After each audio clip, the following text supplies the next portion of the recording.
1928 में भी रामचंद्र जी के नाम पर किताब लिखने वाला रामचरितमानस तुलसीदास, वहीं पर बैठकर तुलसीदास रामचरितमानस ने कहा है, अगर बाबरी मस्जिद मंदिर तोड़कर बनाया जा रहा था, वो मस्जिद बन रही थी, तो रामचरितमानस का लिखने वाला राम जी का सबसे बड़ा भक्त, उन्होंने तो किताब लिखी है, क्यों नहीं उन्होंने कहा कि बाबर रोक लो अपने इस सिपहसालार को जो ये मंदिर को तोड़कर मस्जिद बना रहा।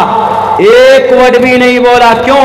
क्योंकि ऐसा हुआ ही नहीं था, यानी किसी मंदिर को तोड़कर मस्जिद बनाई ही नहीं गई थी। सुप्रीम कोर्ट में भी एक्सेप्ट किया था जब जजमेंट देना था कि बाबरी मस्जिद किसी मंदिर को तोड़कर नहीं बनाई गई। अल्लाह से मैं कभी उम्मीद है कि अल्लाह ज़रूर इंसाफ करेगा एक न एक दिन। भारत के अंदर किसी दुनिया के किसी भी हिस्से में जबरन किसी ज़मीन पर कब्ज़ा करके उस पर मस्जिद नहीं बनाई जा सकती। ये बात याद कर लीजिए, कान खोल। इस्लाम परमिशन नहीं। अल्लाह के नबी अलैहिस्सलाम जब गए मदीनतुल मुनव्वरा हिजरत करके पहुँचे तो सबसे पहला काम मस्जिद तामीर होनी चाहिए। एक जगह तो ये भी सीरत इब्न हिशाम में ये भी लिखा है कि जब मशवरा किया, जब मस्जिद के लिए ज़मीन ढूंढी गई, तो जो ज़मीन थी अभी जहाँ मस्जिद नबवी है, वो ज़मीन दो यतीम बच्चे के थे, सहल और सुहेल नाम का। तो उसके जो सरपरस्त थे तो वो बहुत खुश हुए कि हमारे बच्चों की ज़मीन को अल्लाह के नबी ने कबूल किया, यानी इस जगह मस्जिद बनेगी, हमारे लिए बड़ी खुशी की बात है कि बड़ा मुबारक काम होगा। बहुत खुश हुए। लेकिन अल्लाह के नबी ने कहा कि कैसे खुश हो, फ्री में नहीं मिलने वाला।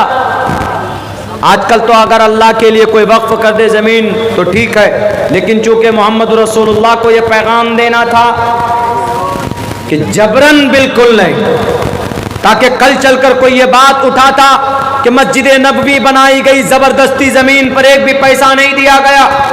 अल्लाह के नबी अलैहिस्सलातु वस्सलाम ने 10 दीनार दिए और दीनार अदा करने वाले उन दोनों बच्चों को हज़रत अबू बकर सिद्दीक रज़ी अल्लाह ताला अन्हु थे।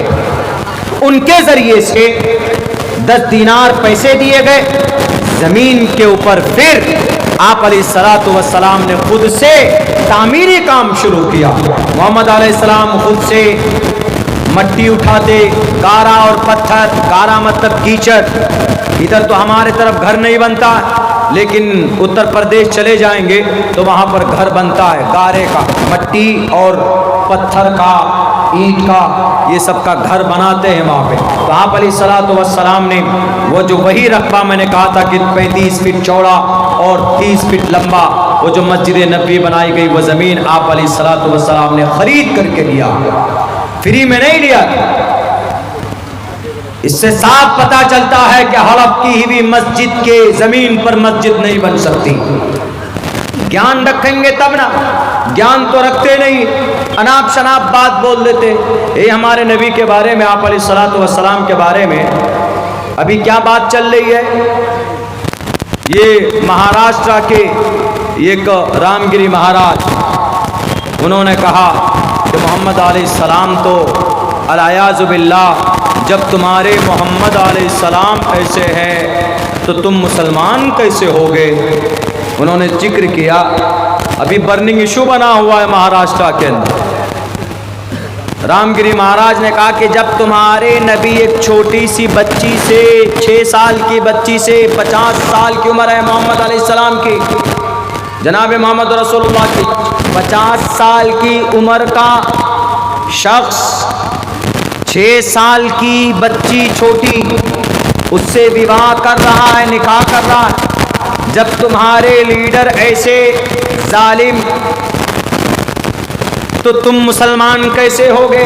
ये उन्होंने भाषण दिया। अभी 1-2 महीना पहले की बात है, जिनके अरेस्टिंग के लिए इम्तियाज़ जलील साहब जो मजलिस इत्तेहादुल मुस्लिमीन के MP थे, तो वो 17,000 गाड़ी लेकर गए प्रोटेस्ट में कि उनको पकड़ो।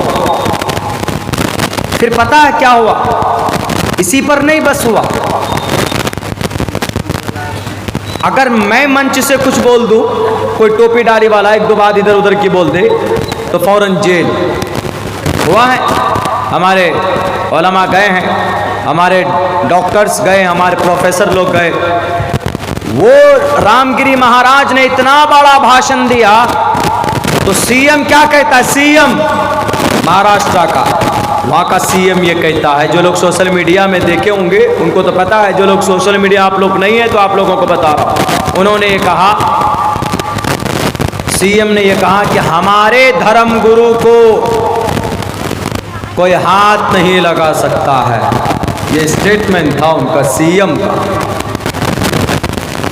अरे तुम्हारा धर्म गुरु है ही नहीं, वो तुम्हारा जाहिल गुरु है, इसलिए कि उस गुरु को नॉलेज ही नहीं है। जब उससे इंटरव्यू लिया गया, उससे कहा गया कि ज़रा आप बताइए गुरुजी, आपने इतनी बड़ी बात कैसे कह दी, इतनी गलत बात।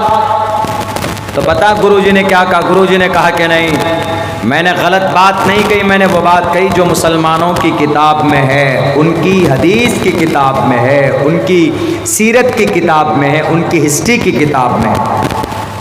ये बात बिल्कुल सही है, बात तो सही कही, लेकिन उसको गलत माने में लेकर बोला, गलत माने में लेकर बोला।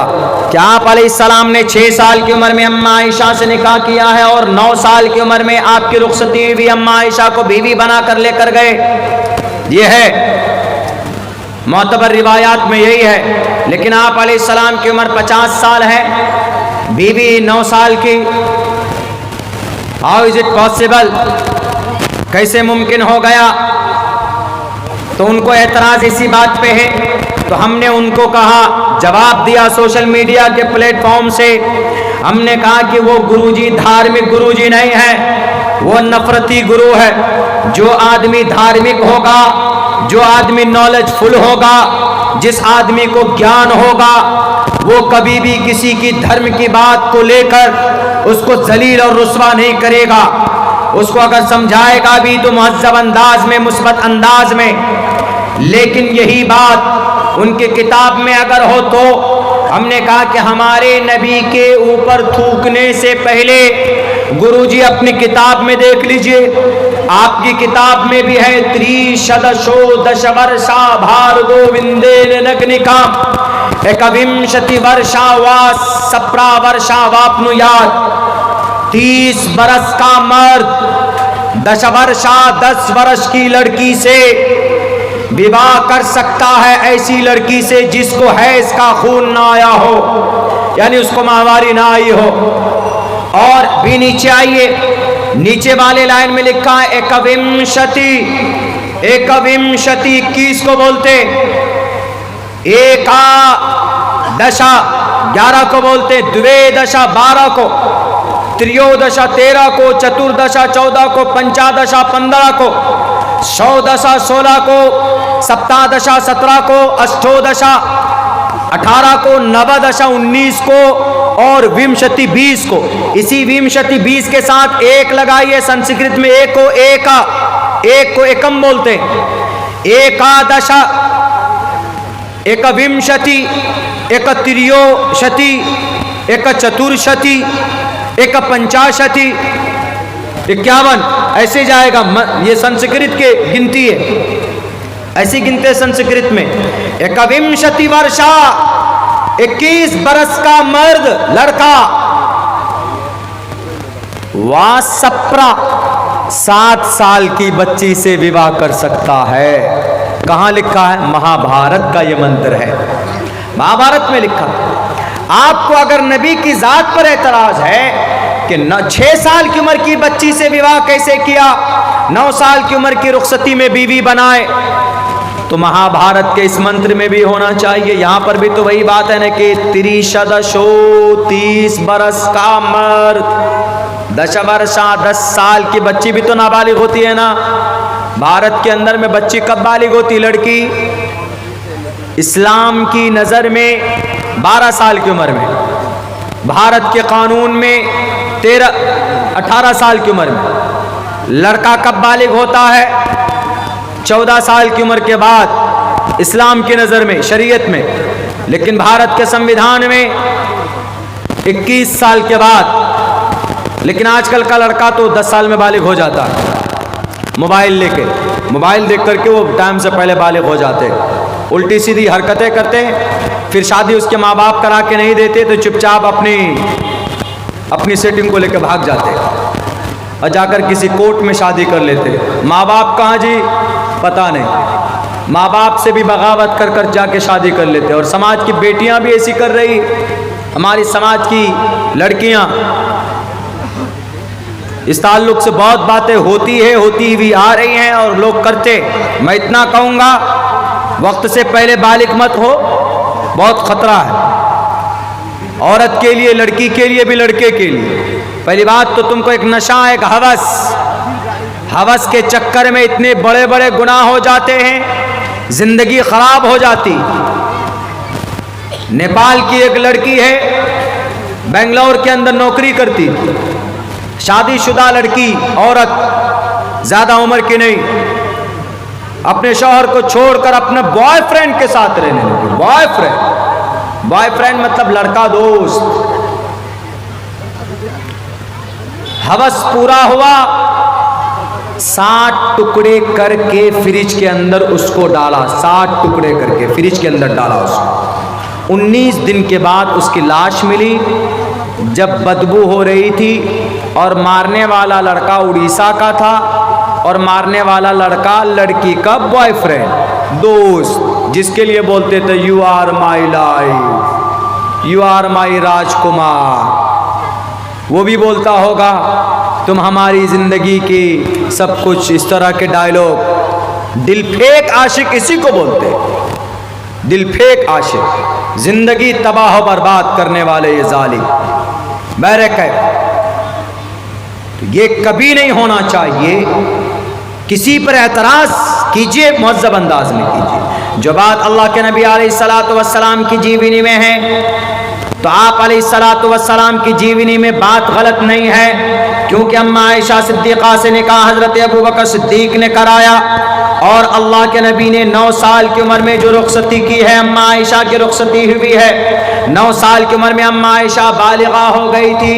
अरब कंट्री के अंदर वहाँ की आबो हवा गर्म है, वहाँ 9-10 साल की उम्र में बच्चियाँ बालिग हो जाती है, इसमें कोई शक नहीं है। इसलिए इस पर कोई एतराज़ नहीं होना चाहिए। रामगिरी महाराज साहब, आपको अगर ये एतराज़ हो कि नबी ने 11 शादियाँ क्यों की, नबी ने 11 शादियाँ की है,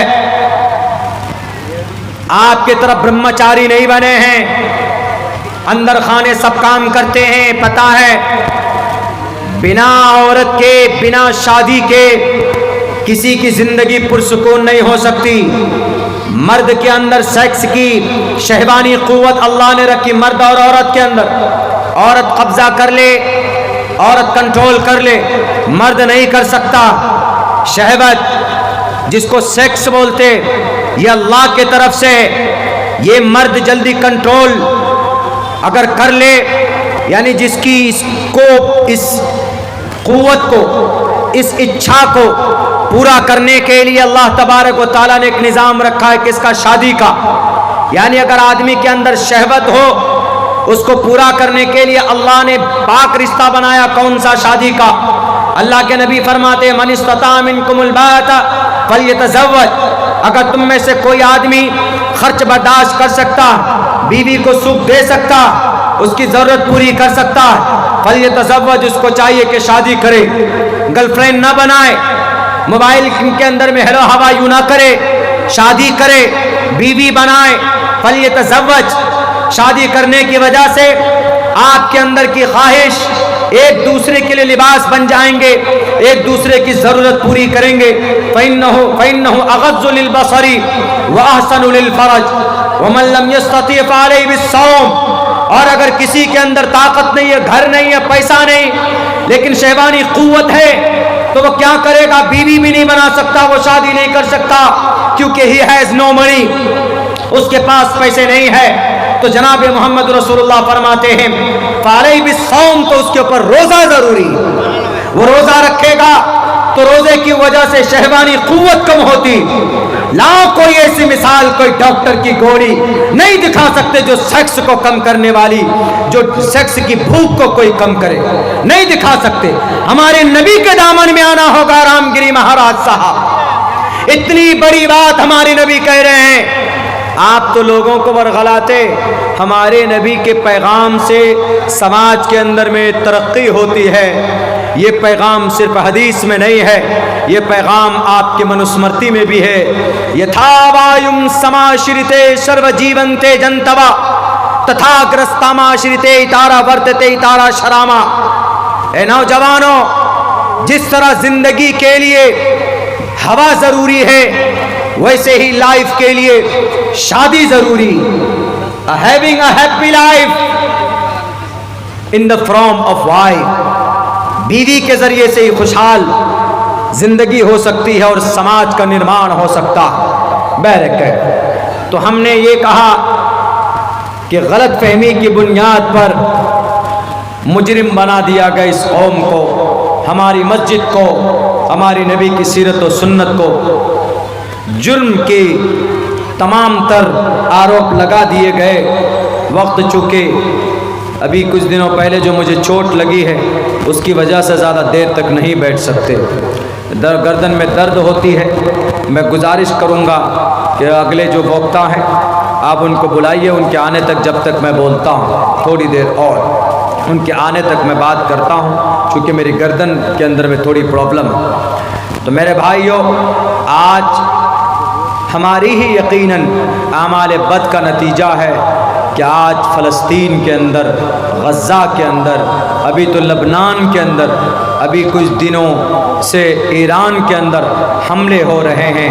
हमारा रिश्ता मस्जिद से मजबूत नहीं हो रहा, हमारा रिश्ता अल्लाह से करीब नहीं हो रहा। आखिर क्या वजह है कि हम कलमा पढ़ते हैं, हम नमाज भी पढ़ते हैं, लेकिन हमारी नमाज़ों के अंदर इतनी क़ुव्वत नहीं होती कि जिससे हम अपनी ज़रूरत अल्लाह के सामने पेश करें तो अल्लाह तबारक व तआला हमारी उस परेशानी का समाधान करे। आज हम नमाज पढ़ते, मस्जिद में जाते, लेकिन नमाज जिस सिफत के साथ होनी चाहिए, क्या उस सिफत के साथ नमाज होती? अल्लाह का कुरान तो साफ लफ्ज़ों में कहता है, इन्नस्सलात तन्हा अनिल फ़ाहशाइ वल मुनकर, बेशक नमाज बेहयाई बुरी बातों से रोकती है। लेकिन जब हम मस्जिद में देखते हैं कि मस्जिद में जो नमाजी हैं नमाज पढ़ कर आते हैं तो गाली वही बोलते, वही दूसरे की चुगलखोरी करते, वही दूसरे की गीबत करते, बेईमानी वही करते। आखिर क्या वजह है कि नमाज हमको सही हालत पर नहीं ला रही? तो इससे साफ पता चलता है कि अल्लाह का कुरान सही है, हमारी नमाज में कमी। जितने भी नौजवान यहाँ बैठे, नौजवानों एक पैगाम देना चाहता हूँ, अपने वक्त को ऐसे ज़ाय मत होने दो। अल्लाह ने बहुत पुरअमन इलाके में आपको बसाया है और कोई दिक्कत कोई परेशानी नहीं है। पूछिए गजा पट्टी के मासूम नौजवानों से, एक घर के अंदर 5-5, 6-6 जवान हट्टे गट्टे बेटे थे, लेकिन आज DX और बम के बारूद बनकर रह गए वो बच्चे। आज जो इस्राइल को नाक के बल किसी ने झुकाया है तो नौजवानों की ताकत ने झुकाया है फ़लस्तीन के अंदर, सरजमीन गजा पट्टी के अंदर। वो नौजवान हैं जो हमेशा ये कहते हस्बुनल्लाह, हमें अल्लाह काफ़ी है। वो भी तो जवान हैं और हम भी जवान हैं। हमारी और उनकी जवानी में क्या फ़र्क है? वो हमेशा नमाज के पाबंद रहते। सिर्फ 5000 नौजवान हैं। इस्राइल से लड़ने वाले कितने? सिर्फ 5000। उस तंजीम का अल हमास। उन 5000 नौजवानों में 3500 हाफिज़े कुरान हैं। 3500। बताइए, अगर आपको सहाबा की झलक देखना हो, वैसा ईमान देखना हो, तो चले जाइए गजा पट्टी के उन मुसलमानों जो बचे हुए उनको देखिए। पूरा शहर बर्बाद कर दिया गया, पूरा शहर। गजा पट्टी कोई बहुत बड़ा शहर नहीं है। गजा पट्टी 40 किलोमीटर लंबा है, 12 किलोमीटर चौड़ा, एक जगह सिर्फ 6 किलोमीटर चौड़ा है। उसी के अंदर 40 लाख लोग रहते हैं। उस गजा पट्टी का एक इलाका समंदर से घिरा हुआ, 3 हिस्सा उसका 2 हिस्सा इसराइल से घिरा हुआ है, एक हिस्सा मिस्र से घिरा हुआ। वो बेचारे समंदर में जाएं तो डूबते, इसराइल में जा नहीं सकते। पता है क्यों? बड़ी बड़ी दीवार खड़ी कर दी है बॉर्डर पर इसराइल कि ये इसराइली इधर ना, ये गजा पट्टी के फलस्तीनी इधर ना। इतना बड़ा जुल्म हो रहा। इसीलिए वहां के नौजवानों ने और वहां के मुसलमानों ने ये तय किया, ये उन्होंने अहद कर लिया, अज़म कर लिया, अब जो हो देखा जाए। दुनिया की सबसे ज्यादा डिफेंस सिस्टम इसराइल में है। छोटा सा मुल्क है, छोटा सा, बहुत पिद्दा सा, बहुत बड़ी आबादी भी नहीं है, लेकिन इतना ताकत बनाया, इतना ताकत उन्होंने बना रखा है कि कोई भी उनसे करीब नहीं हो रहा उनके मुकाबले के लिए। क्यों? उनके पास आयरन डोम है, आयरन डोम। कोई भी मुल्क उसके ऊपर हमला करे तो वो अपने आप को बचा सकते। आयरन डोम 5-6 करोड़ रुपए उसके एक मिसाइल को बनाने में लगता है, और वो आयरन डोम अगर देख रहा है कि कोई मिसाइल आ रहा है तो फौरन वो ट्रैक करता है, डिटेक्ट करने के बाद हवा में मारता है। ऐसी डिफेंस सिस्टम सिर्फ इसराइल के पास है, दुनिया के किसी कंट्री के पास नहीं। लेकिन उसको भी पिछले 1 साल से 7 अक्टूबर सन 2023 से आज देखिए अक्टूबर खत्म सन 2024, यानी 13 महीने से मुसलसल वो आग और बारूद की बारिश कर रहे हैं। देखिए जरा आप लोग बैठिए, मुझे बात पूरी करने दीजिए, नहीं तो फिर आइंदा के लिए मैं ये बंद कर दूंगा। आप थोड़ा बैठ जाइए, उसके बाद लेके जाइए।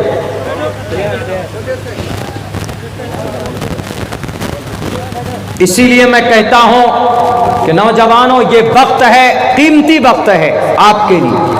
अल्लाह के रास्ते के लिए अपना कीमती वक्त लगाइए। कुछ नहीं कर सकते तो नमाज पाबंदी से पढ़िए। कुरान नहीं पढ़ना जानते हैं तो कुरान सीखने जाइए। 38,000 हाफिज कुरान बने पिछले 1 साल में। कहाँ? गजा पट्टी में 38,000 हाफिज कुरान, यानी बम बारूद की बरसात में। आ गए? कोई आ गए? हाँ, बस अपनी बात 2 मिनट में करते। 38,000 हाफिज कुरान। या हम मदरसे में बैठकर नहीं बना पाते, हमारे बच्चे नहीं बन पाते, वहां कैंपों में 38,000 बच्चे हाफिज कुरान बने। इसीलिए नौजवानों, अगर आप सुधर जाओ तो समाज सुधर जाए, मुआशरा सुधर जाए। बहुत बहुत शुक्रिया, जज़ाकल्लाह। अस्सलामु अलैकुम वरहमतुल्लाहि वबरकातुहू।